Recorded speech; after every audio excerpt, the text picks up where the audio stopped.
And it's time for your Tuesday's tip, how to make your greens lush and beautiful.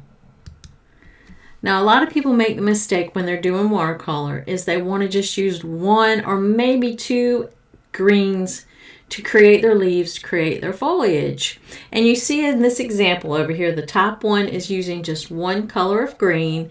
And then as I go down, I've added some different colors to give you an idea of how much more dynamic and how much more interesting it is to add different colors and not just go with that straight green. That's boring, it's flat, don't do it.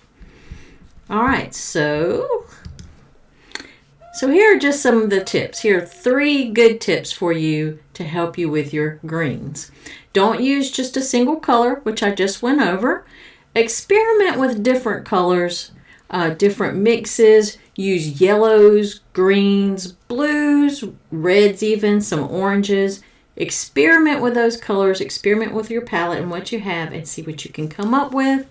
And don't be afraid to charge in some warm colors. And when you charge it, all you're doing is when the wash is still wet, you're just dropping in a color. That's what charging is. So don't be afraid to charge in some warm colors like red, alizarin crimson, something like that to add interest. The one tip I do want to tell you is don't mix it with your brush. Let the water do the mixing. If you take your brush in there and try to mix it, it's just going to turn to gray and you'll lose that beautiful dynamic quality. So don't mix it with your brush. All right, so here are some combinations to try. You can use any yellow and any blue, sap green plus cadmium orange, Windsor blue plus Windsor green, a cobalt teal plus cadmium orange, new gamboge plus cobalt teal, sap green plus alizarin crimson, raw sienna plus Windsor green plus Windsor blue makes a nice combination.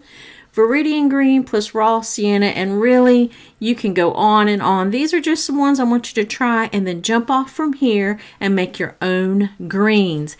And over here on the left, I have shown you some mixtures that I've made with these color combinations just so that you'll see how beautiful they look. So now, for more tips on how to save time, save money, or become a better artist, check out www.artwithviv.com. Hope to see you there.